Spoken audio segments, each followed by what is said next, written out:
selain yang kita yang rapat, di luar itu juga makin banyak juga mobil-mobil patroli. Tapi Satpol PP bukan polisi. Polisinya saya tahu lah beberapa yang pakai preman. Kemudian kita menyanyikan lagu wajib Himne Gajah Mada. Himne Gajah Mada. Nah, setelah itu kita berdoa, Mas. Ini yang buat saya sesek banget karena kita berdoa memohon kepada Tuhan yang Maha Kuasa, kepada Allah Subhanahu wa taala. Di tengah-tengah doa yang kusuk itu mati listriknya. Mereka kemudian berinisiatif mempertanyakan kepada UGM, kenapa ada tindakan yang pelarangan lah ya, intimidasi atau apa. Mereka membuat surat bagus. Surat resmi bertanya itu kepada pimpinan UGM. Rektor. Ya. Apa yang terjadi, Mas? Jadi ketika mereka mengantarkan dengan sopan surat itu, ditolak, dihalang-halangi kayak penjahat mau naik ke lantai 2 tuh satpam banyak banget.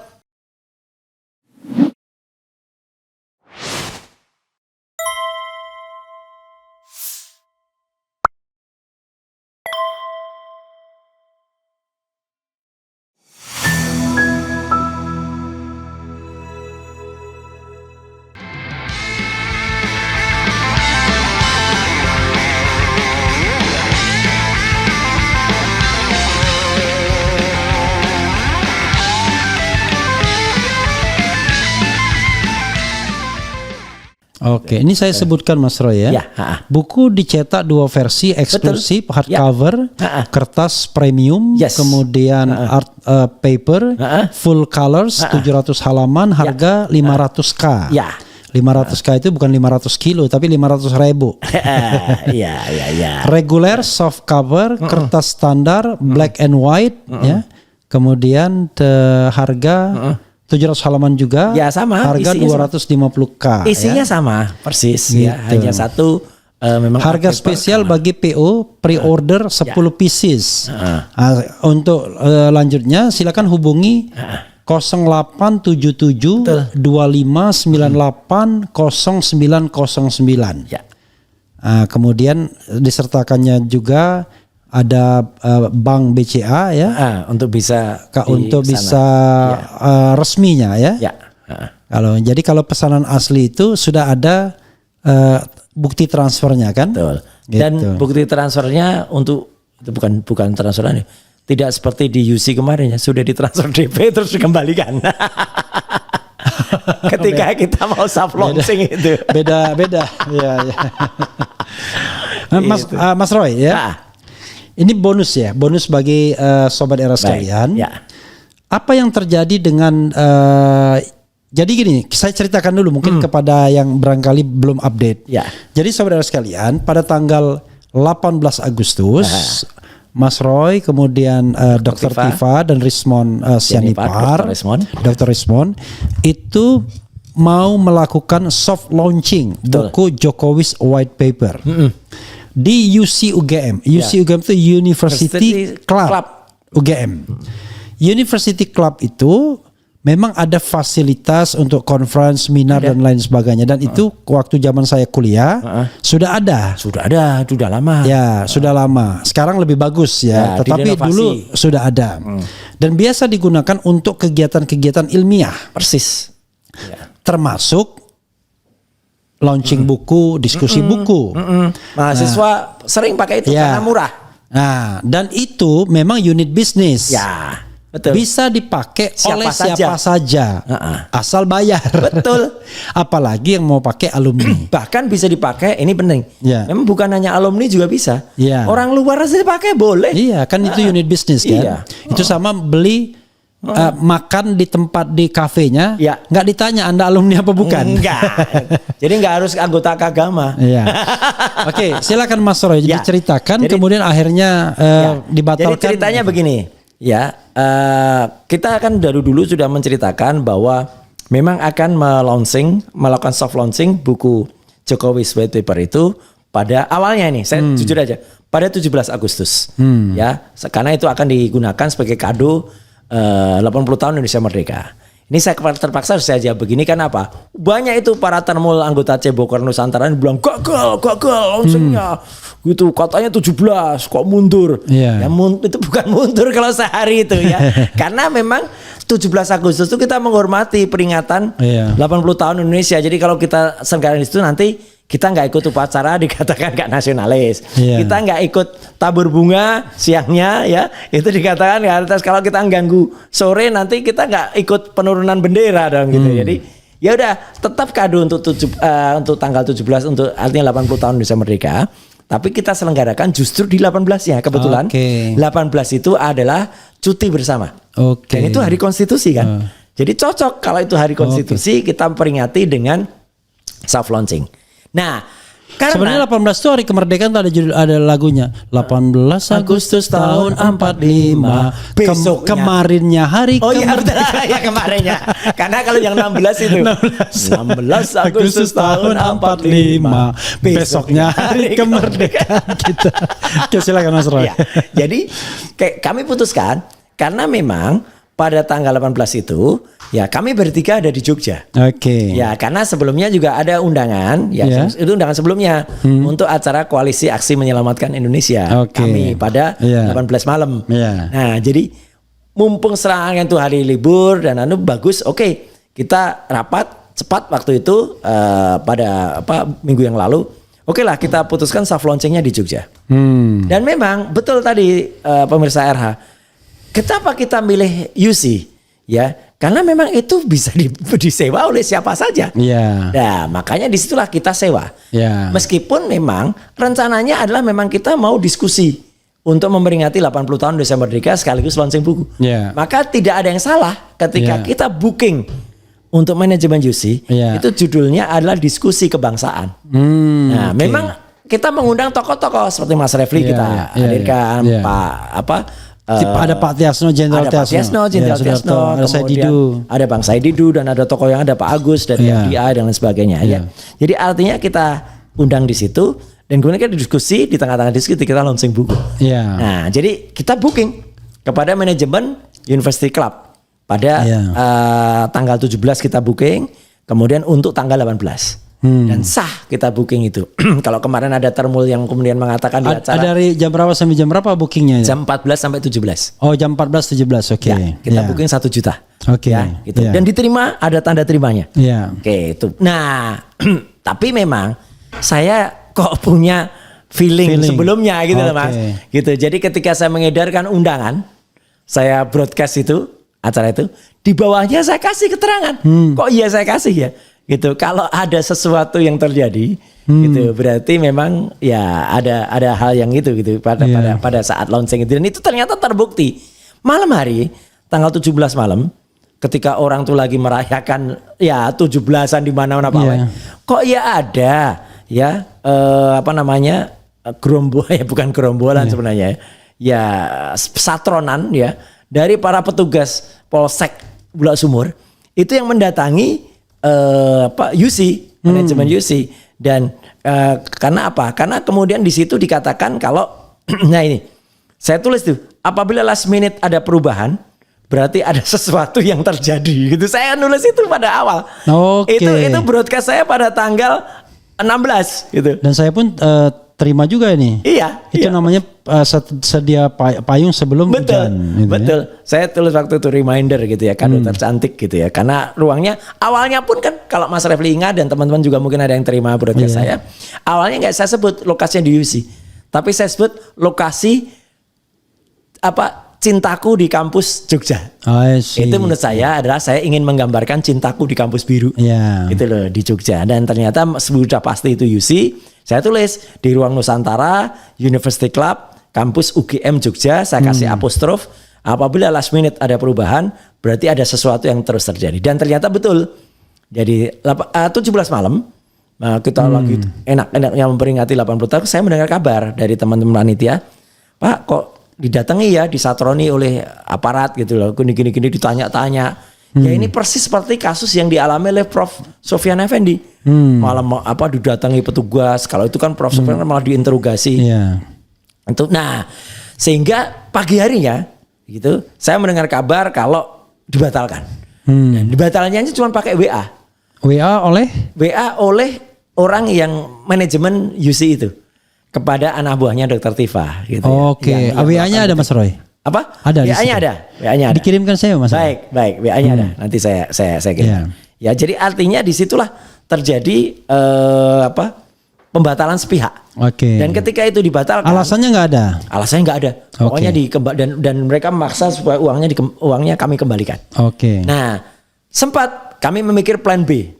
Ya gitu. Karena ini urusan nanti kita tempat yang karena itu ditawarkan juga oleh beberapa pihak yang udah di Cafe Musea saja namanya. Cafe Musea adalah Ciditiro. Cafe yang ada di pojok perempatan Korem. Di dekat museum itu di Korem itu dan itu memang museum cafe gitu. Nah, cuman saya juga berpikir waktu itu kalau penyelenggaraan UII pas. Karena kan dekat dengan kampus UII. Kalau UGM kok kayaknya kok nggak pas gitu. Jadi kita rapat aja dulu deh, saya bilang gitu. Ya, karena saya bilang ya jam 1 kita rapat, Mas. Di tengah-tengah kita rapat. Terus terang saja. Rapatnya sudah di UC UGM. Di UC memang. Kita rapat di UC karena kan orang pada ketua. Kita makan aja deh di UC daripada kemana-mana gitu. Kembali kita rapat. Kita di coffee shop itu. Ya kita makan di situ, makan beneran karena itu kan tempat bebas. Ya makan minum kita pesan bayar ya gitu. Nah tiba-tiba makan banyak aja yang ikut rapat. Bruk terus media nggak direncanakan. Enggak. Media datang. Nah, media juga nyusul gitu aja. Dan tapi selain itu Mas yang menarik gini. Selain yang kita yang rapat, di luar itu juga makan banyak juga. Mobil-mobil patroli.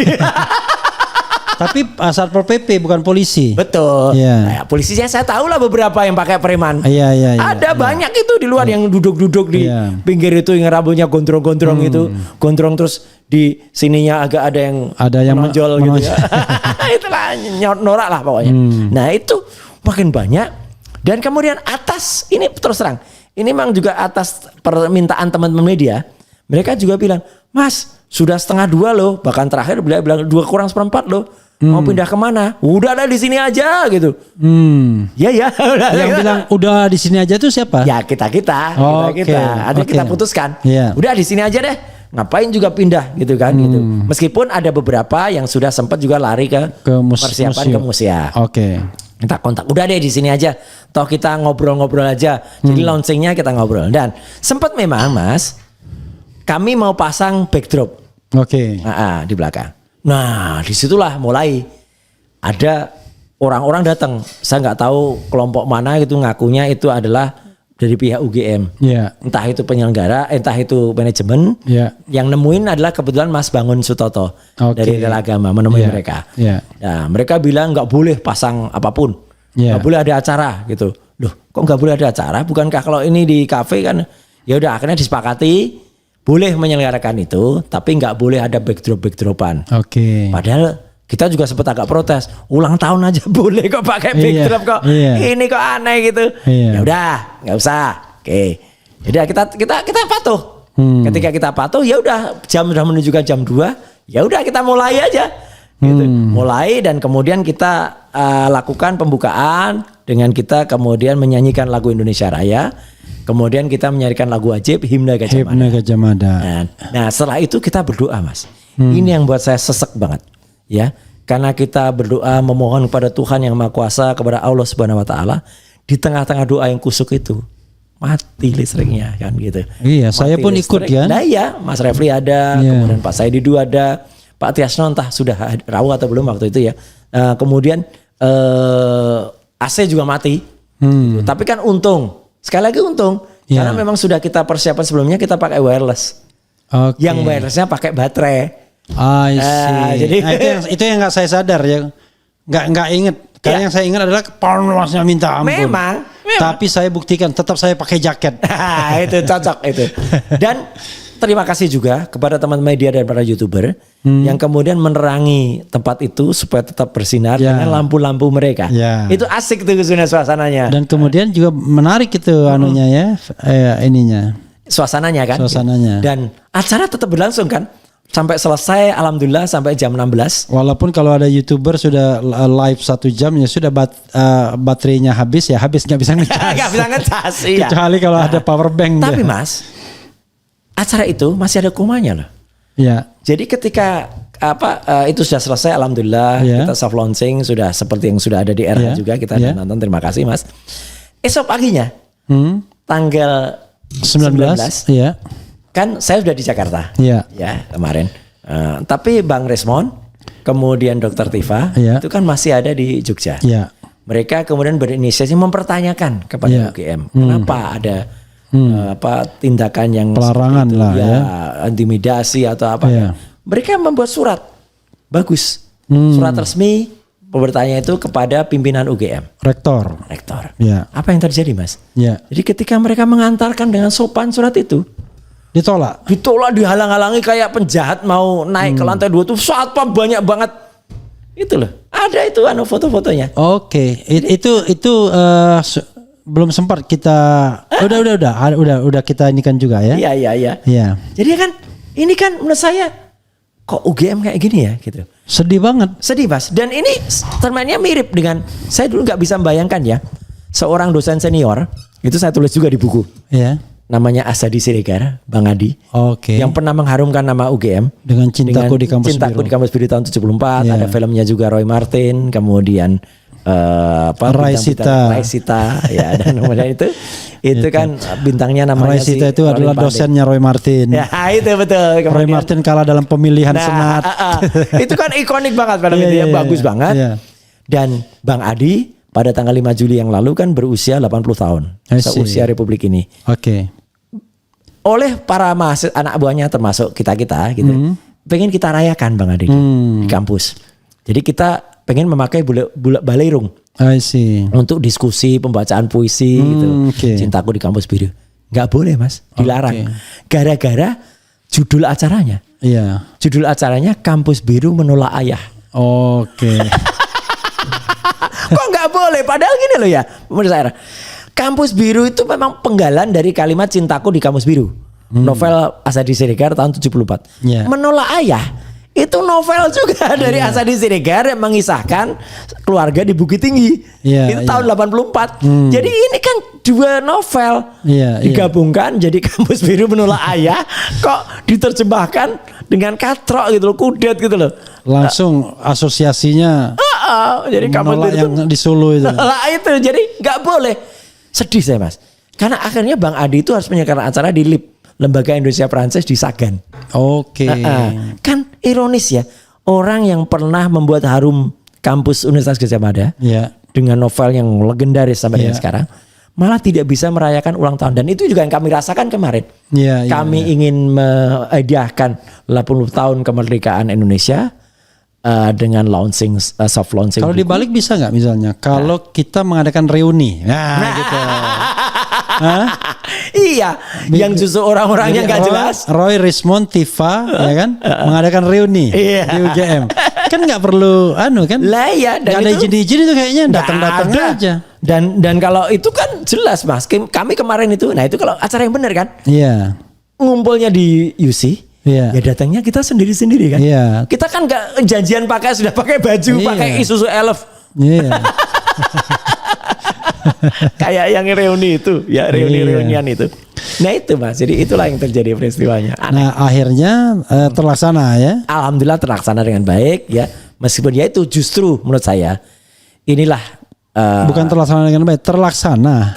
Kalau dengan baik itu baik berarti. Enggak, maksud saya justru baik, Mas. Oh baik ya. Karena kemudian jadi beritanya lebih besar. Atau jangan-jangan ya UGM ini menggunakan ilmu komunikasinya. Jangan-jangan ya. Kita nggak sadar itu. Untuk lebih memperkenalkan buku ini. Jangan-jangan ya. Jadi justru muncul tagar gitu di berbagai platform ya kan gitu. Kemudian beritanya sampai kemana-mana, sampai internasional berita ini. Jadi mereka mempertanyakan, Gadjah Mada University, what's wrong? Gitu kan. Memang itu saya ya, appeal saya kepada teman-teman yang kita tahu waktu mahasiswa bicara mengenai demokrasi dan lain sebagainya. Tapi begitu menjadi bagian dari pemerintahan, aduh ampun dah ya kan. Betul. Di situ, ya saya sebut nama lah, nggak apa-apa lah. Di situ ada Pratikno, di situ ada Ari Dwi Payana, di situ ada Ari Sujito. Betul, Ari juga tuh ya kan. Ini orang-orang yang paham betul bagaimana demokrasi, kebebasan, kebenaran, keadilan ya. Kalau di UI apa namanya Veritas apa? Veritas, Probitas, Justisia. Itu kan kebenaran, keadilan apa dan hukum, justisia kan? Iya, justisia, keadilan. Nah itu sendiri kan sesuatu yang harus merupakan prinsip kan di sebuah kampus itu. Dan kalau lihat, Mas, sebenarnya September tahun 2024 kita kan sebenarnya sempat menaruh harapan besar pada UGM. Karena waktu itu masih ada, kalau orang menyebut sebelum jadi termul, ya Prof Kuncoro, Ari Sujito, ya kan itu ada Prof juga Sofyan Effendi juga deklarasi itu, keprihatinan itu, itu saya bangga banget pada UGM waktu itu karena itu mereka menyuarakan gitu loh. Tapi barangkali jangan-jangan motifnya beda juga. Sebagian pendukung Ganjar. Jadi justru ini warning bagi kita, kampus tidak boleh berpolitik. Itulah sebabnya. Itu sama dengan Anies kemarin diundang di seminar internasional di Fakultas Ekonomi. Dia bilang ini pertama kalinya saya diundang katanya. Bayangkan. Sebelumnya kan mau diundang tapi tidak boleh kan? Iya, selalu begitu kan. Sementara Jokowi bolak-balik ya kan? Bolak-balik. Jadi gitu. Ganjar dulu kalau masih ingat kampus gak berpolitik tuh, saya kemudian juga membaca kemarin. Katanya UGM resmi mengeluarkan statement tentang mereka nyebutnya insiden di UC itu. Mereka memberikan penegasan. Ini yang menurut saya malah semakin orang bertanya-tanya. Mereka menjawab UGM melakukan itu karena untuk melindungi kampus agar tidak digunakan untuk politik. Itu statementnya Ari Sujito. Dia nggak paham itu yang namanya politik dan pencarian kebenaran itu. Kalau politik tuh bro, kalau kita bawa gerombolan dan itu punya ambisi politik karena kita misalnya partai politik kan, itu nggak boleh gitu. Politik harus diingat sekali lagi Mas, kemarin itu kan lagi-lagi RRT ini kan kami ini kan fortunately fortunately alumnus dan tidak ada yang kemudian berpartai politik. Nggak ada berpartai politik lagi. Nggak ada. Jadi kalau Mas Roy masih di partai politik mungkin orang beda ceritanya. Mengatakan nggak bisa dong, Anda kan nggak independen gitu. Betul. Dan tuduhan dari orang besar berwarna biru itu bisa jadi. Kan enggak, sudah 5 tahun saya enggak di partai dan kemudian sudah enggak ada hubungan sama sekali, kok tiba-tiba masih dituduh itu. Jadi ya konyol menurut saya justru. Jadi tidak berpolitik itu adalah tidak terlibat dalam kontestasi kekuasaan. Harusnya kan begitu kan? Betul. Atau tidak berpolitik praktis dengan masuk sebagai anggota partai politik. Mas, kan begitu. Setiap kali misalnya UGM khususnya kampus saya Visipol menyelenggarakan acara diskusi buku, bisa di UC, isinya politik pasti. Makanya, saya juga bingung ya. Sebenarnya berhenti itu. Kampus itu tidak boleh berpolitik praktis. Karena itu benar. Karena politik itu kan manusia itu zone politikun gitu. Apalagi fakultas ilmu sosial dan ilmu politik. Gitu. Politik praktis itu dua hal penandanya, yaitu masuk menjadi anggota partai politik, yang kedua ikut kontestasi politik. Itulah yang namanya berpolitik. Dan apakah ini tergantung penilaian masyarakat atau pemirsa Era Channel ya UGM kan jelas-jelas juga gitu, kelihatan banget gitu loh. Keberpihakannya gitu. Itu yang saya kritik. Saya kritik kepada Pratikno, Ari Dwi Payana, Ari Sujito. Jadi ketika kayaknya Jokowi sengaja karena dia ini tidak di backup oleh partai politik, dia tidak di backup oleh militer secara langsung, polisi dan lain sebagainya. Sebelumnya kan siapa dia? Kelihatannya dia untuk mencari legitimasi itu seolah-olah di backup oleh kampus besar bernama UGM, kan begitu ya? Mengesankan begitu. Awalnya UGM bangga, udah presiden, udah presiden. Tapi memang keterlibatan UGM itu sudah lama Mas kalau mau kita bongkar. Contohnya adalah ketika di keluarga alumni Gajah Mada. Ya kan dulu yang namanya AD dan ART agama sebelum tahun 2014 dan disahkan 2015 yang namanya alumni itu harus lulus. Ya kan, tapi mendadak pada saat perubahan itu di tahun 2014 yang ketua umumnya nggak boleh kita sebut Ganjar ya. Dan presidennya juga nggak boleh kita sebut waktu itu Mulyono gitu ya. Di pasal 9 diubah kriteria itu di AD dan ART itu, bahwa pasal 9 itu orang yang disebut alumni itu adalah orang yang pernah kuliah. Jadi sehari aja kuliah itu alumni. Meskipun katanya beberapa kampus lain juga begitu. Tapi kalau saya gimana kalau seandainya kita misalnya cuma short course apa di sana kan, Masa dianggap sebagai alumni juga? Makanya banyak Mas. Salah satu narasumber yang kemarin debat dengan saya juga, kan bangga saya UGM. Oh iya. Banyak orang, ini terus terang ya. Saya tidak mengecilkan orang yang kuliah lanjutan. Iya. Tapi kan banyak yang dari S1-nya nggak jelas dari mana. Iya. Tiba-tiba kemudian seperti mensucikan diri ketika ngambil S2 UGM, dan karena S2 di UI gitu loh. Karena mereka BHMN atau sekarang apa? Apa itu namanya? Ya. Mereka perlu mencari fundraising sendiri. Betul, dan itu beda banget dengan kalau S1-nya UGM gitu loh. Jadi kalau S1-nya UGM dari awal mereka, dan meskipun sekarang juga ada jalur-jalur selain masuk melalui SNMPTN ya, SNMPTN. Kalau sekarang kan itu. Kalau dulu kan zaman kita Sipenmaru. Zaman Mas Rafli apa dulu? Sipenmaru ya? UMPTN ya. Nah itu. Sebelumnya dulu kan ada proyek perintis. Sebelumnya lagi ada Skasu.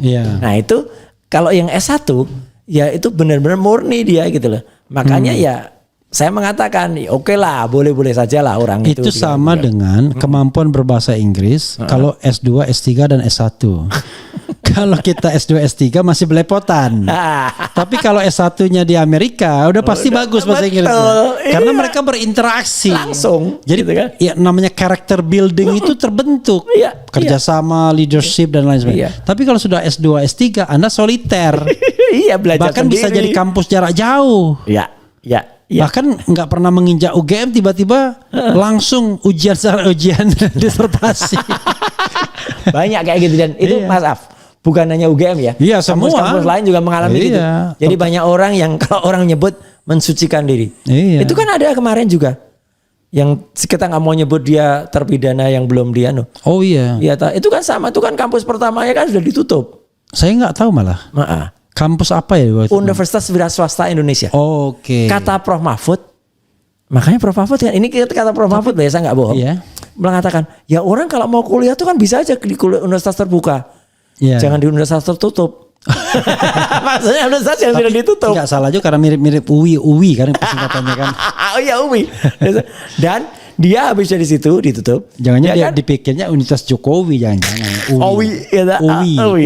UI. Dan akhirnya dia kan kayak quote and quote ya naik kelas lah gitu ketika masuk S2 di Prasetya Mulia kalau nggak salah. Nah itu loh. Tapi ya itulah lah, kita nggak usah ngomongin dia lagi lah gitu. Mas Roy, ini luar biasa perbincangan kita ini. Closing statement Mas. Baik. Jadi sekali lagi karena kata diawali dengan pemeriksaan, ya saya hanya berharap petugas penyidik atau petugas kepolisian tepatnya khususnya di Polda Metro tetap bisa profesional dalam menjalankan tugasnya, lakukan sebaik-baiknya, jangan kemudian melakukan apa yang hanya diperintahkan ya, kalau itu memang tidak benar ya. Anda memegang posisi yang sangat kuat ya sebagai seorang aparat negara. Aparat negara yang wajib menjalankan undang-undang dengan benar ya, dengan kemudian tidak lepas dari aturan-aturan hukum yang harusnya ada. Jalankan itu sebaik-baiknya, dan kita tahu jangan hanya mengedepankan undang-undang yang sangat spesifik. Misalnya hanya ngejar undang-undang ITE atau misalnya KUHP saja. Ada undang-undang jauh lebih tinggi dari itu, yaitu Undang-Undang Dasar 1945 atau bahkan Declaration of Human Rights yang ada di atasnya. Dan pengalaman saya tadi yang moga-moga itu bisa menjadi inspirasi lah gitu bagi orang untuk kemudian melakukan yang terbaik. Tidak ada yang bohong. Ya, tadi yang saya katakan, saya hanya mengatakan apa yang saya lakukan, dan saya tidak perlu mengatakan yang tidak saya lakukan. Ya, dan yang kedua, insya Allah terima kasih juga Mas Rafli atas bantuan juga sosialisasi dan publikasinya terhadap buku karangan RRT ya, Rismon Roy Tifa, judulnya Jokowi White Paper. Dan ada yang menarik Mas, saya sekaligus mempublikasikan juga. Sahabat kita Mas Risa Fadila juga akan melaunching buku juga. Ya kan, judulnya juga sama gitu. Kenapa publik tidak mempercayai ya? Saya kemarin waktu di Jogja, Gatot Nurmantio sepakat untuk memberikan kata pengantar. Iya. Kemudian saya disuruh bikin yang catatan belakangnya itu. Ya mudah-mudahan itu makin banyak. Ya itu kalau juga memberikan perspektif. Betul. Ya. Saya himbau juga bagi teman-teman yang suka nulis lepas ya, baik itu artikel-artikel yang ada di media-media independen, media alternatif atau di media besar. Ayo bersama-sama. Karena buku itu adalah curahan pengetahuan kita, curahan bagaimana kita diajak berpikir secara intelek. kemudian kita mengeluarkan intelektualitas kita, dan kemudian saya berharap buku ya jawab dengan buku. Kalau itu ada hal yang tidak benar, jawab juga dengan kebenaran atau Anda bukan pembenaran, dan jawab juga ilmu dengan ilmu. Ya. Insya Allah ini bermanfaat. Dan jawaban lagi, yang paling terakhir adalah keluarkan ijazahnya. Itu tunjukkan ijazahmu. Ya, jangan kemudian fura-fura tidak tahu apa-apa alias fu-fu-fa-fa. Nah ini kaosnya ini ya. Ini fura-fura tidak tahu apa-apa alias fu-fu-fa-fa.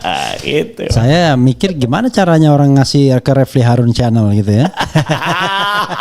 Saya juga cuma dikasih. Makanya saya tahu. Jadi saudara sekalian, kalau ada kaos-kaos begini kasih lagi ke kita juga. Iya benar. Kan? Dan nanti tinggal tulis kayak teman-teman yang suka nulis di bawah itu loh. Ya, pengen kaos yang dipakai Razer ya hubungi saya. Dan itu terjadi Mas. Kemarin mohon maaf saya belum sempat mintakan untuk Mas Refli. Iya. Tapi ketika respon minta dikasih juga dia. Oke, sekali lagi makasih Mas Roy ya. Mudah-mudahan ini bermanfaat bagi kita. Wassalamualaikum warahmatullahi wabarakatuh. Keren. Cadas.